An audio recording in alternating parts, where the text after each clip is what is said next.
Hi friends, welcome to our channel. இன்னைக்கு நம்ம சேனல்ல வந்து மட்டன் கொத்து கறி எப்படி செய்யறதுன்னு பார்க்கலாம். இதுக்கு வந்து நம்ம மிளகு அரைச்சு செய்ய போறோம். இதுக்கு வந்து நார்மல் மட்டன் குழம்புக்கு வைக்கிறதை விட மிளகு வந்து கொஞ்சம் கம்மியா இருந்தா போதும். சோ அதுக்கான நான் வந்து 3/4 கிலோ மட்டன் எடுத்துக்கிறேன். மட்டன் கொத்து கறி. அதுக்கு தேவையான அளவு மிளகு நான் வந்து இப்போ உங்களுக்கு சொல்றேன். சீரகம் 1 ஸ்பூன், மிளகு 1/2 ஸ்பூன், சோம்பு 1/2 ஸ்பூன், கசகசா 1/2 ஸ்பூன், இஞ்சி 1 துண்டு, பூண்டு 6 பல்லு, 2 வரமிளகாய், சின்ன வெங்காயம் கொஞ்சம், கருவேப்பிலை, பட்டை 1 துண்டு, கிராம்பு 1, ஆயில் 2 ஸ்பூன், மஞ்சத்தூள் 1/2 ஸ்பூன், கறி மிளகுடி. இது வந்து நாங்கள் வீட்டிலேயே வறுத்து அரைச்ச இது என்னென்னா கொத்தமல்லி தூள் கூட கொஞ்சம் சீரகம், மிளகு, வரமிளகாய் சேர்த்து அரைச்சிருப்போம். இது உங்ககிட்ட இல்லைன்னா நீங்கள் நார்மல் கொத்தமல்லி தூள் 2 ஸ்பூன் சேர்த்திக்குங்க. துருவிய தேங்காய் வந்து 2 ஸ்பூன்.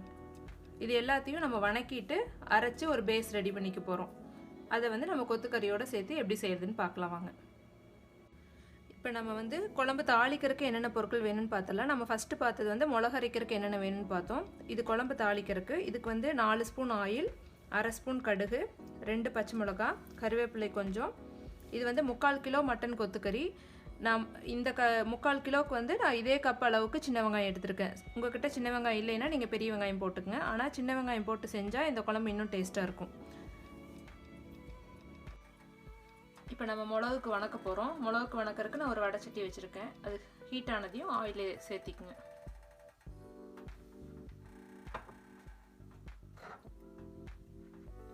இப்போ எண்ணெய் காஞ்சதையும் இதில் வந்து நம்ம சீரகம், மிளகு, வரமிளகாய், கறிவேப்பிலை,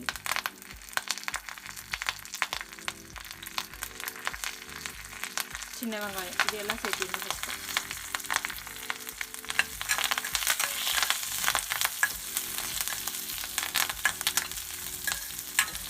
இது ஒரு நிமிஷம் வணங்கினதுக்கப்புறம் நம்ம மீதி பொருளெல்லாம் சேர்த்துடலாம்.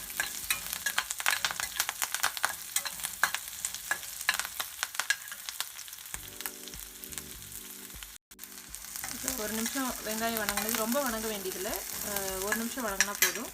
அது கூட வந்து பட்டை, கிராம்பு, சோம்பு, கசகசா, இஞ்சி, பூண்டு இதெல்லாம் சேர்த்துக்கணும்.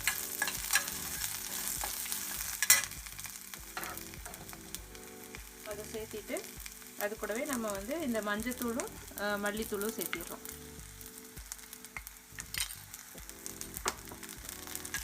இது சும்மா ஒரு நிமிஷம் வணங்கினா போதும். ரொம்ப நீங்கள் மல்லித்தூள் சேர்த்துனதுக்கப்புறம் ரொம்ப வணங்க வேண்டியதில்லை.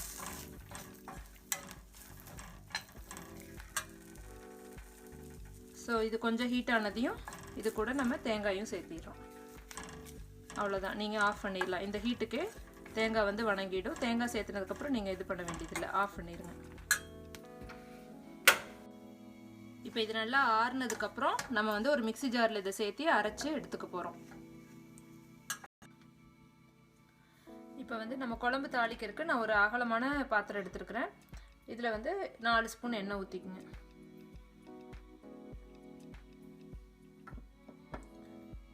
எண்ணெய் காஞ்சதையும் அதில் கடுகு சேர்த்திக்குங்க. கடுகு பொரிஞ்சதுக்கப்புறம்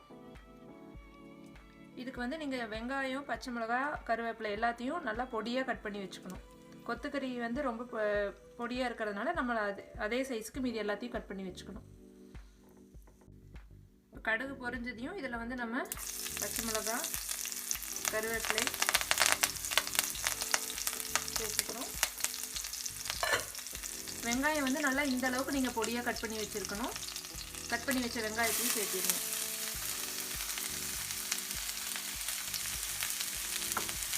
ஸோ வந்து வெங்காயம் நல்லா வணங்கணும்.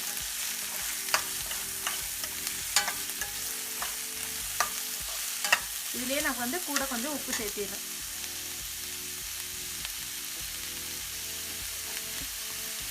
ஸோ அப்போ நமக்கு வெங்காயம் வந்து கொஞ்சம் சீக்கிரம் வணங்கிடும். இது நல்லா வெங்காயம் வணங்கினதுக்கப்புறம் நம்ம இது கூட கறி சேர்த்த போகிறோம்.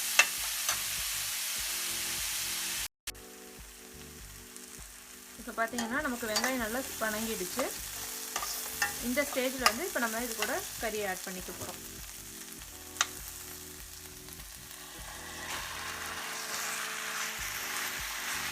கறியை ஆட் பண்ணிவிட்டு இது நல்லா கறி சுருண்டு வர வரைக்கும் நம்ம அப்படியே வந்து வணக்கணும்.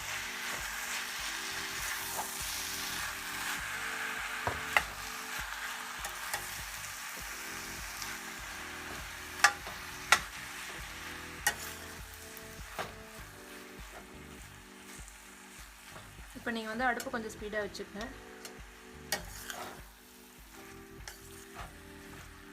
கொஞ்சம் ஹை ஃப்ளேமில் வச்சுட்டிங்கன்னா சீக்கிரமாக சுருண்டு வரும்.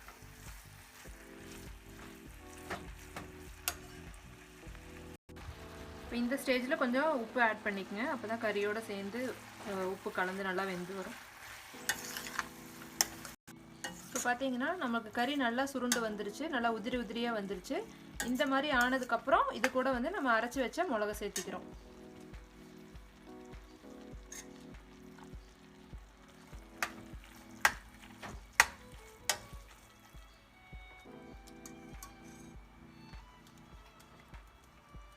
மிளகு சேர்த்திட்டு இதை வந்து நீங்கள் ஒரு தண்ணி இதுக்கு நிறையா ஆட் பண்ணக்கூடாது, நல்லா கிரேவியாட்ட வரணும், செமி கிரேவியாக வரணும். அதனால் மிளகு சேர்த்துனதுக்கப்புறம் நீங்கள் பார்த்துக்கிட்டு தண்ணி வேணும்னா கொஞ்சமாக ஆட் பண்ணிக்கோங்க. இல்லைன்னா மட்டன்லேருந்து வர்ற கொஞ்சம் தண்ணி மிளகு இதே போதும், அதுலேயே வெந்துடும். இப்போ இதில் வந்து நான் ஒரு 1/4 டம்ளர் மட்டும் தண்ணி ஆட் பண்ணுறேன்.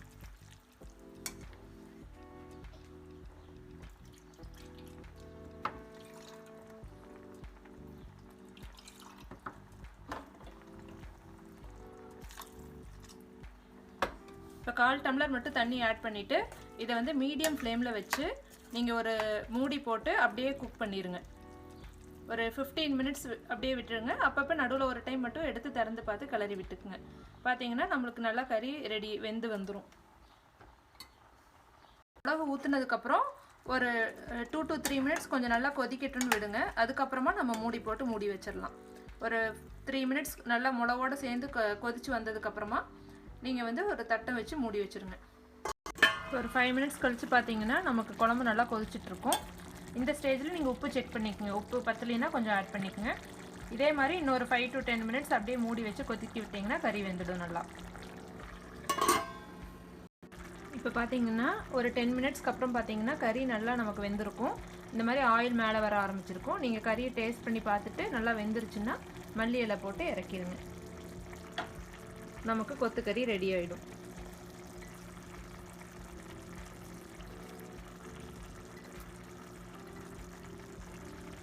இது வந்து பூரி கூட ஒரு நல்ல காம்பினேஷன். இட்லி தோசைக்கும் நல்லாயிருக்கும். ஆனால் அது எல்லாத்தையும் விட பூரி கூட நீங்கள் வச்சு சாப்பிட்டீங்கன்னா இன்னும் ரொம்ப டேஸ்ட்டாக நல்லாயிருக்கும்.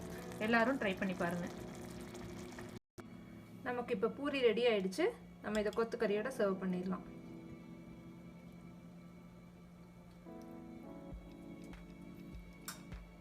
பூரியோட இது ரொம்ப டேஸ்ட்டாக இருக்கும். நீங்களும் கண்டிப்பாக வீட்டில் ட்ரை பண்ணி பாருங்கள். உங்களுக்கு நம்ம சேனல் பிடிச்சிருந்ததுன்னா லைக் பண்ணுங்கள், ஷேர் பண்ணுங்கள், கண்டிப்பாக சப்ஸ்கிரைப் பண்ணுங்கள். தேங்க்யூ.